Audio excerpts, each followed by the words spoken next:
చంద్రశేఖర్ గారు నమస్తే అండి. నమస్తే అండి. చంద్రశేఖర్ గారు, ఈ వేలం ఎలా ఉండబోతుంది అంటే గతంలో 2024లో ఉన్న వేలంకున్న రికార్డ్ ని బ్రేక్ చేస్తుందా? మీరేం చెప్తారు? ఇది కొంచెం ఎందుకంటే ప్రతి వాళ్ళు కేవలం 5 ప్లేయర్లని రిటైన్ చేసుకున్నారు. పంజాబ్ కింగ్స్ లాంటిది అయితే కేవలం 2 ప్లేయర్లని రిటైన్ చేసుకున్నారు కాబట్టి మోరార్లెస్ ప్రతి టీము కూడా వాళ్ళ ఫుల్ స్క్వాడ్ ని తీసుకోవాల్సినటువంటి ఇది ఉంది కాబట్టి అందులోనూ రాహుల్ లాంటి వాళ్ళు, రిషబ్ పంత్ లాంటి వాళ్ళు, ఈవెన్ మహమ్మద్ సిరాజ్ వీళ్ళంతా కూడా ఓపెన్ ఆప్షన్ లోకి వస్తూ ఉన్నారు కాబట్టి డెఫినెట్ గా it will be very interesting. ఎందుకంటే ఇప్పుడు KL Rahul is a captain material, Rishabh Pant is a captain material. Even actual గా ఆర్సీబీకి వీళ్ళు రిటైన్ చేసుకున్నా కూడా కోహ్లీని కెప్టెన్ గా చేస్తారా లేకపోతే మళ్ళా డుప్లెసీని తీసుకొని కెప్టెన్ చేస్తారా అనేటువంటివి ఇలాంటివన్నీ చాలా ఇంట్రెస్టింగ్ ఎలిమెంట్స్ ఉన్నాయి కాబట్టి ఈసారి ఆప్షన్ నిజంగానే it will be very very interesting. Of course there are some speculations. Rishabh Pant అయితే కనుక ఈవెన్ యాక్చువల్ గా క్లాస్ అనిపించినటువంటి 23 crores ఏదైతే ఎస్ఆర్ఎస్ ఇచ్చిందో దానికన్నా ఎక్కువ అమౌంట్ కి అతను ఓపెన్ ఆప్షన్ లో వెళ్తాడు అనేటువంటిది ఉంది. Even Rahul is in good form. Second test already first test second inning 77 runs చేసి హీ ప్రూవ్డ్ హిమ్సెల్ఫ్. తర్వాత ఈ రకంగా అందరూ ప్లేయర్లందరూ even Shreyas Iyer is in good form. నిన్ననే అటు దీని మీద గోవా మీద మంచి సెంచరీ చేశాడు, 130 runs 57 balls లోనే. కాబట్టి వీళ్ళందరూ కూడా డెఫినెట్ గానే ఫ్రాంచైజీలందరూ వీళ్ళకి చూస్తూ ఉంటారు కాబట్టి మంచి ఇంట్రెస్టింగ్ గా ఉండేటువంటిది. మోర్ ఓవర్ యాక్చువల్ గా 500+ players are in option, open option లో ఉన్నారు. సో అందుకని చాలా లెంతీగా వెళ్లేటువంటిది. ప్రతి టీము కూడా వాళ్ళ యొక్క ఇప్పుడు సపోజ్ ముంబై ఇండియన్స్ కనుక తీసుకునేట్లయితే వాళ్ళకి ఒక ఫారెన్ బౌలర్ కావాల్సినటువంటి అవసరం ఉంది.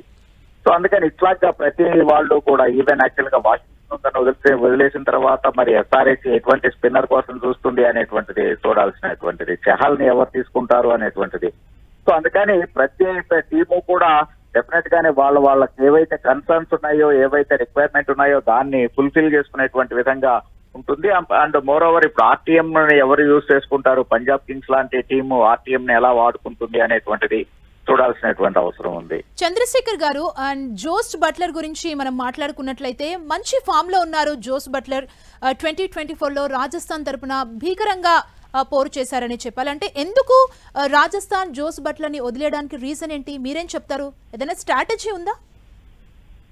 అంటే ఒకటి జోస్ బట్లర్ ఆఫ్ కోర్స్ అదే రాజస్థాన్ ఆర్టీఎం లో తీసుకునేటువంటి అవకాశం ఉంది. కానీ ఎప్పుడైతే రాహుల్ ద్రావిడ్ స్ట్రాటజీస్ ఎప్పుడు కూడా చాలా తక్కువ, చాలా భిన్నంగా ఉంటాయి మామూలుగా గమనిస్తే కనుక. ఎప్పుడైతే Rahul Dravid Rajasthan Royals team coach గా అపాయింట్ అయ్యాడో డెఫినెట్ గానే always he looks for the young generation ని చేయడానికి, ప్లేయర్ మీద ఇన్వెస్ట్ చేయడానికి ఎక్కువగా శ్రద్ధ చూపిస్తూ ఉంటాడు. అందుకనే పోతే జోస్ బట్లర్ ని వదిలినట్టు. ఎందుకంటే జోస్ బట్లర్ మీరు అన్నట్టుగా 2024లో మంచి ఇదిలో ఉన్నా కూడా బట్ యాక్చువల్ కంపేర్ టు 2023 దీనికి అంటే 16th ఐపీఎల్ ఎడిషన్ కి 17th ఐపీఎల్ ఎడిషన్ కి వచ్చేటప్పటికి జోస్ బట్లర్ యొక్క కాంట్రిబ్యూషన్ చాలా చాలా తక్కువగా ఉంది.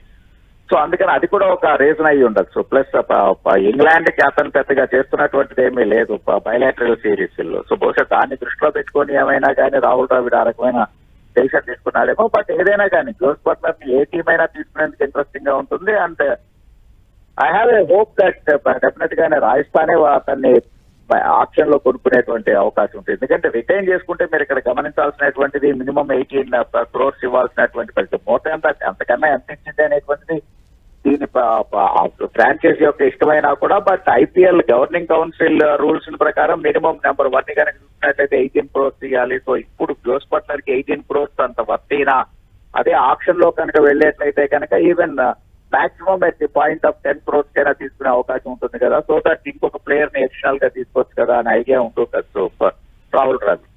Okay, thank you Chandrashekar garu 10 టీవీతో జాయిన్ అయినందుకు. Thank you so much.